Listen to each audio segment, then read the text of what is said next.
முதல் விஷயம், இறைவன் உங்களுக்கு செல்வம் ஒண்ணு கொடுப்பான். அது பிறருக்கு இந்த உலகத்திலேயே கொடுத்து உதவுங்க. அதன் மூலமாக ஒருவன் பலன் பெற்றிருந்தால், அதன் மூலமாக இன்னொருவன் பலன் பெற்றிருந்தால் அந்த தொடர் நன்மை உங்களுக்கு வந்தடையும்னு சொன்னாங்க. இரண்டாவது, இறைவன் உங்களுக்கு கல்வின்னு ஒண்ணு கற்றுக் கொடுப்பான். எதுவா இருந்தாலும் சரி, ஒரு எழுத்தா இருந்தாலும் சரி, அது பிறருக்கு பலன் பெற கற்றுக்கொடு. அதன் மூலமாக அவன் பலன் பெற்றிருந்தால், அதன் மூலமாக பலன் பெற்றிருந்தால் அந்த நன்மை வந்து சேரும்னாங்க.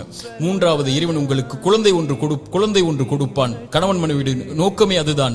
அந்த குழந்தையை நல்ல முறையில் வளர்த்தெடுத்து அந்த குழந்தை உங்களுக்காக பிரார்த்தனை செய்யும் அளவிற்கு நீங்கள் வளர்த்திருந்தால் அந்த குழந்தை செய்யக்கூடிய பிரார்த்தனைன்னு சொன்னாங்க.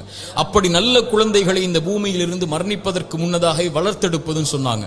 இந்த மூன்று விஷயத்தை யார் இந்த பூமியில் மரணிப்பதற்கு முன்னதாகவே உலகத்தில் விதை போடுவாரோ அவர் மரணித்ததற்கு பிறகும் அதை அறுவடை செய்து கொண்டு இந்த உலகத்தில் உயிர் வாழ்ந்து கொண்டே இருப்பார், இந்த உலகம் அழியும் வரைன்னு சொன்னாங்க.